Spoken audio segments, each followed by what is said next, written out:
And we're back. Right here you can see I've glued the whole thing on the inside. I've put 2 pieces of paper. Gnats. God, let's put them in here. I've put 2 pieces of paper sealing the flaps down as well as everything else in there. And that's going to help so that when I glue it, it'll be completely set together. And so that's what we're going to do now. Also, I put it in a book and crushed it down a bit so you can see it's a little bit more flat. So, let's get our glue and fill this in. Okay.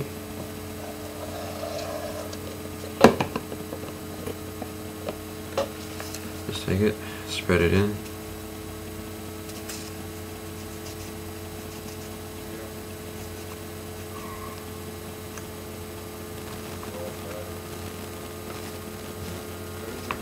Okay, so just get all the glue on one side and close it. Alright, so that there is pretty much what your sword is going to be like. So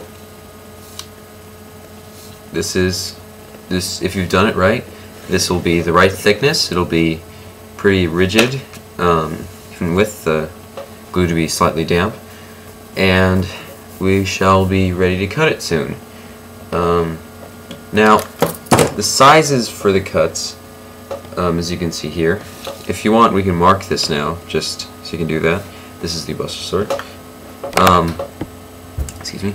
And so you can see here that the paper we've just made is slightly bigger. It's a little bit long. So we're going to trim off. Well, first of all, let's get it centered. This part here is not supposed to be part of this. This is something you add on later. Let's see here. But this part is part of this. So we'll cut this out.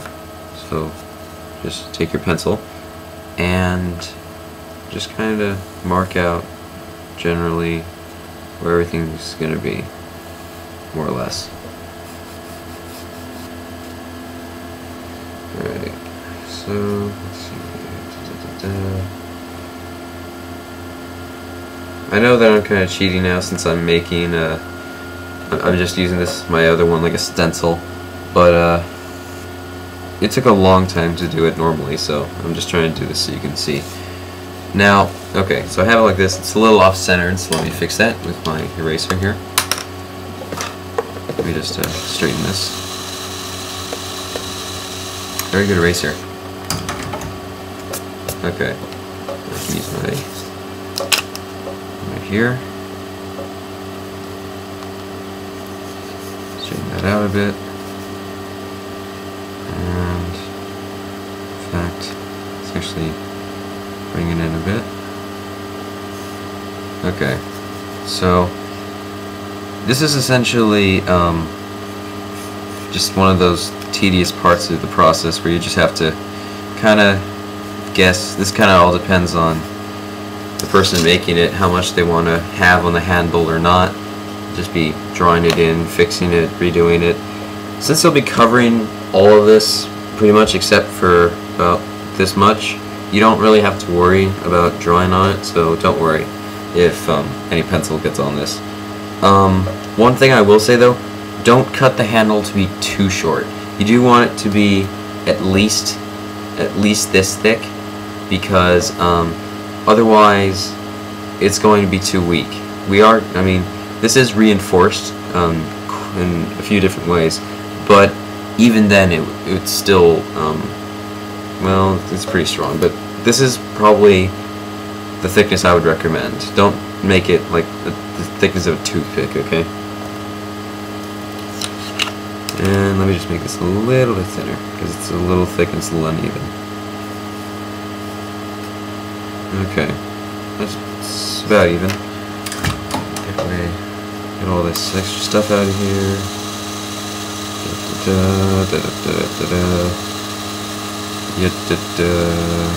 Okay, so that's more or less even. Alright, looks fine. looks kind of like a Buster Sword as far as shape. Now, also what you're going to do is you want to get an idea of how big the blade is for this one. I mean when it cuts off right here, not the whole thing. So the blade is in centimeters. 1 centimeter away from being 15 centimeters. Okay, so it's one less than 15 centimeters. And if you're someone who doesn't get the metric system like me, which I wish I did, it is about,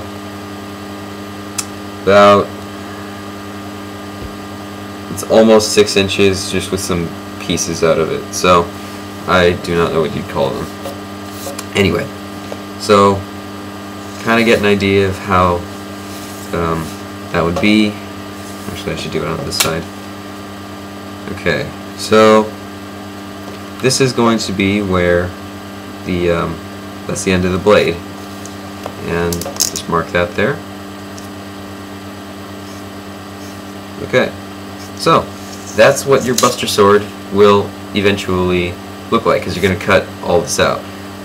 You're not going to cut here. In fact, let me just mark this so we remember not to.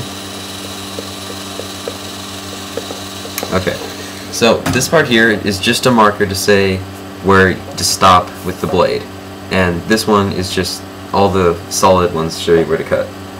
Okay, so I would say that the glue should dry. This is a very fast drying glue. I think that's what's called Craft Smart glue. It dries really quickly and it's really strong, so I recommend that. Yes, that should do it. So you can get your cutting board back and your knife, and we're going to trim this. So let me bring back my metal straight edge, and let's trim this. Okay, there. Let's cut this part out.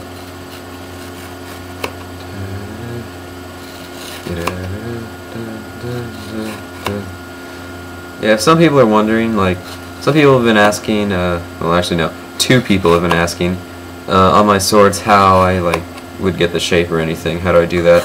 And this is pretty much it. Get a basic shape, want single or double edged, and if it's a fancy sword, if it has any definite things, fanciness looks in the blade, I just pretty much cut it out of a larger shape, draw it out, cut it out. How eventful. Yeah, and that's pretty much just the process. That's all I do. Pretty simple. Helps to draw well, have a good image and being able to draw straight. Okay, so this may take a while, even if you have a sharp blade, because there's so many layers, and that's a good thing. You want to be patient, you want to take your time, you don't want to rush, or you could screw the whole thing up and wasted a bunch of time. So try to pay attention to what you're doing.